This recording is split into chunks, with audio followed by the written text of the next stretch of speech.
ஒரு தப்பு பண்ணிட்டு ஈஸியா கடந்துடலாம்னு நினைக்கிறோம். எனக்கு கழட்டு விட்ட சாவடிச்சிருவேன். பட் அது நம்மள நிம்மதியா இருக்க விடாம லைஃப் லாங் துரத்துட்டே இருக்கல. என் மேல ப்ராமிஸா சொல்லு, என்கிட்ட எதுவும் மறைக்கல. ஒரு வேலை கூட போகாம 2 வருஷமா தண்டமா இருக்கியே, நீ தாசிக்கோ. ஏன்னா நீ ஒரு ஃபெயிலியர் ஆகவ.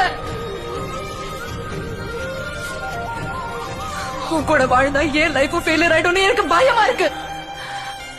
அடி, எவ்வளவு வேணா அடிச்சு, ஆனா விட்டுடு ப்ளீஸ். அடி, எவ்வளவு வேணா அடி,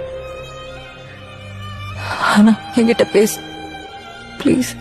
கல்யாணத்துக்கு அப்புறம் உன்னை ஈஸியா மறந்துடலாம்னு நினைச்சேன், ஆனா முடியும்.